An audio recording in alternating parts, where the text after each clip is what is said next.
तो आज से 30 दिन बाद अयोध्या में रामलला भव्य मंदिर में स्थापित हो जाएंगे और मंदिर के स्वागत द्वार पर ऊपर से नीचे तक सोना जड़ा होगा। पूरे देश को 22 जनवरी 2024 की तारीख का इंतजार है, क्योंकि बरसों बाद रामलला को अपना देवालय मिलने जा रहा है। इसलिए उनके स्वागत में रत्ती भर की भी कसर नहीं छोड़ी जा रही।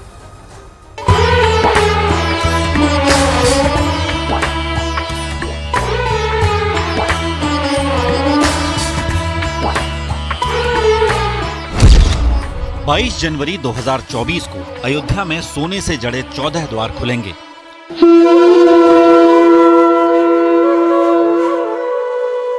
सोने से सजे 14 द्वार स्वागत करेंगे और रामलला अपने मंदिर में विराजमान हो जाएंगे।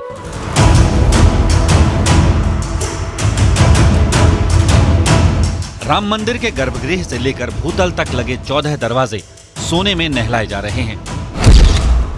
महाराष्ट्र की सागौन की लकड़ी ने राम मंदिर को बरसों तक टिके रहने के लिए मजबूती तो दे दी। इन पर उकेरे गए हाथी, शंख, चक्र और गदा जैसे हिंदू संस्कृति के प्रतीक चिन्ह उनकी खूबसूरती बढ़ाते नजर आते हैं। मगर राम मंदिर में लगने वाले इन दरवाजों का ये आखिरी रूप नहीं है। अभी इनकी सुंदरता और भव्यता बढ़ाई जा रही है। इन दरवाजों को सोने से जड़ा जा रहा है और जब वो काम पूरा होगा तब जाकर इन्हें श्री राम के गर्भगृह की पहरेदारी का सौभाग्य मिलेगा। दरवाजे 14 प्रथम तल, 14 द्वितीय तल और 18 गर्भगृह में लगेंगे, जिसमें 14 स्वर्ण जड़ित होंगे। राम मंदिर परिसर में कुल 46 दरवाजे लगेंगे, जिनमें गर्भगृह में लगने वाले 14 दरवाजों को स्वर्ण जड़ित बनाया जा रहा है। दिल्ली और गाजियाबाद के स्वर्णकारों को रामलला के स्वागत द्वारों को सोने से जड़ने का काम सौंपा गया है। अयोध्या का राम मंदिर हर मायने में खास होगा। उसकी एक खासियत ये भी रहेगी कि सूर्यवंशी श्री राम की नगरी में सूरज की किरणें सुबह तो उजाला लाएंगी ही, रात में भी अंधेरे को मिटाकर अयोध्या का कोना कोना रोशन करेंगी। बिजली बनाने वाली केंद्र सरकार की कंपनी एनटीपीसी पूरे अयोध्या में 40 मेगावाट के सौर ऊर्जा के प्रोजेक्ट पर काम कर रही है, जिसमें 10 मेगावाट बिजली सिर्फ मंदिर को सप्लाई होगी। हम लोग का ये प्रयास है कि मैक्सिमम सोलर लाइट का भी प्रयोग किया जाए और रिन्यूएबल एनर्जी से एक तो जो पर्यावरण फ्रेंडली भी है, इको फ्रेंडली भी है, उसको हम लोग उसको प्रमोट करें।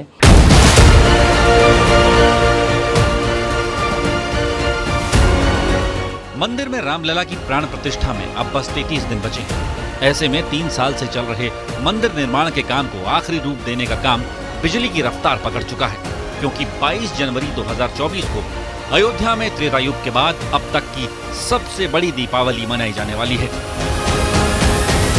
एक उत्साह है और ये खुशी है। उस समय दीपावली मनाया गया था और इस समय भी ये इतना भव्य दीपावली है जिसे हमारे राम जन्मभूमि तीर्थ स्थल अयोध्या को दुल्हन की तरह सजाया जा रहा है।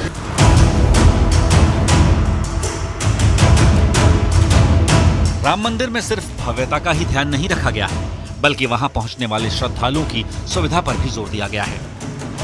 इस वक्त मैं राम मंदिर पर जो भक्त जिस रास्ते से जाएंगे दर्शन करने, उस रास्ते पर खड़ा हूं और देखिए सरकार ने किस तरह से शेड बनाना शुरू कर दिया है और इस पूरे रास्ते को शेड से ढक दिया जाएगा, ताकि धूप में, गर्मी में, बारिश में अगर लोग दर्शन करने जाते हैं तो उन्हें किसी तरह की समस्या न हो।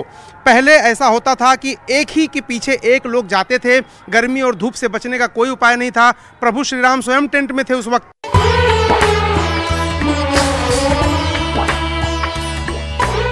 अयोध्या में मंदिर निर्माण के गवाह बनने वाले राम भक्त खुद निर्माण कार्य की तारीफ करते नहीं थक रहे। ये मार्ग अति सुंदर और सबसे प्यारा है, जहाँ पर भक्तों की भीड़ तो होगी मगर उन्हें परेशानी नहीं होगी। पहले परेशानी होती थी, बहुत भीड़ लग जाती थी और दूर से आकर के तब दर्शन मिलता था, अब सीधे। राम मंदिर का एक बड़ा आकर्षण केंद्र परिसर में बनाया जा रहा जन्मभूमि पथ है। इस पथ के दोनों तरफ 45-45 यानी कुल 90 दीवारें बनाई जा रही हैं, जिनमें 14 फीट ऊंची दीवारें बनाई जा रही हैं। इस जन्मभूमि पथ के दोनों ओर लगभग 1 किलोमीटर के क्षेत्रफल में पैनल लगाने का काम भी शुरू कर दिया गया है, जिसे 31 दिसंबर तक पूरा करने का लक्ष्य है।